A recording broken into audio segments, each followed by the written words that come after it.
All right, guys, what's going on? Welcome back to Chris's Sports Corner. Real quick, man. Hope everybody's having a great day. I say great Tuesday, man. It's a good Tuesday, man. It's a lot I want to say. This ain't the place for it, apparently. But y'all know what I'm talking about. Accountability is the word, guys. This ain't justice. It's accountability. Now let's move on. So, since coming, now, let me be honest here. I just got to be honest. I was not a fan of Norman Powell leaving. I'm guilty. I wanted him to stay. I wanted him to stay at Toronto Raptors. I love what he was doing. I love what he was becoming. I love how he was starting to round out his game, right? And then Gary Trent Jr., Rodney Hood, okay, whatever. Keep Norman Powell, but I might have been wrong. I might have been wrong, guys. I might have been wrong. Because I was reading this article. I've been doing some reading today. I was reading this article, and it was talking about Gary Trent Jr. and why the sudden uptick, as far as his performance, right? Like he seems to be playing better, shooting the ball better. A lot of times when you look at players, it's about scheme, and it could be cross sports, it could be football, it could be basketball, baseball, whatever. When soccer, when a person is playing in the right system, the right schematics, when everything measure up for them, that's when the stars align, right? And timing, right? Let me say this. I've seen so many times, and I can go multiple sports. I can go across so many sports. But multiple times when players leave one team being the hot guy, go to the next team and thinking I'm going to be that guy, and then it don't look the same. You remember Roy Williams for the Dallas Cowboys? I know this talking football a little bit on here, but remember Roy Williams for the Dallas Cowboys? He was the man in Detroit. Like a wasted pick in Dallas. Okay. Remember Namni Asamoah? You remember him? The top corner, one of the top. I mean, the Philadelphia Eagles gave up everything for him. You don't even think he's in the league anymore. Sometime, and even Clinton Portis, right? I know I'm talking a lot of football and basketball thing, but even Clinton Portis, the man in Denver, go to Washington, was good, but wasn't that guy. So I'm bringing all this around. March with me a little bit. Sometimes, and we've seen it in basketball too. We've seen a player LaMarcus Aldridge was all world in Portland.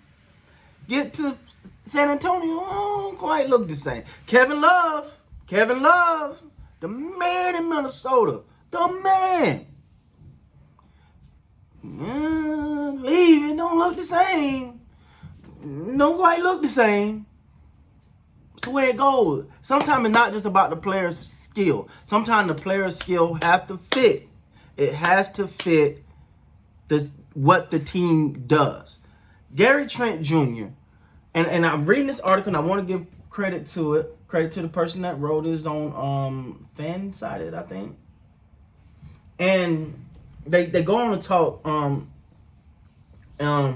I'm gonna read this part here, and I want to give credit to the site. Now it's Fansided, Raptors, Rapture, but it said Trent, who has been the starter at point guard ever since Norman Powell was sent to Portland, is looking like a much better player than he was in Portland. Not only is the restricted free agent shooting the ball better, which is imperative for someone with his offensive style, but he appears more comfortable on the defensive end of the floor.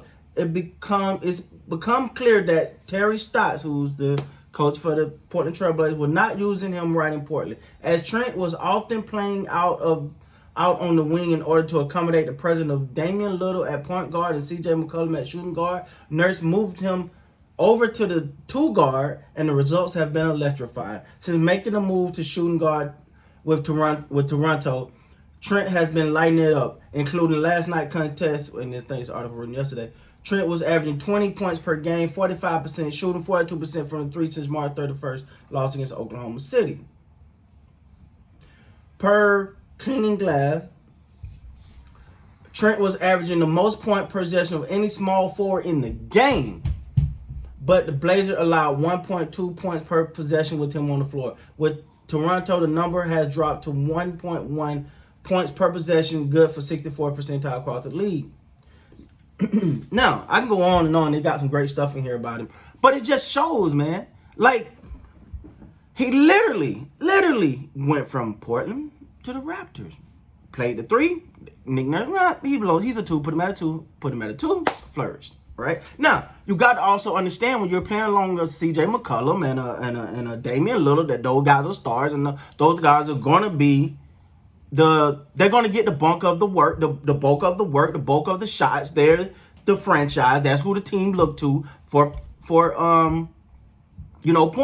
And you kind of got to play your role. Well, when he got to Toronto, especially at the time, they were going through the injuries and didn't know who was going to be in and out of the lineup. He did what you're supposed to do. He came in and took advantage of an opportunity.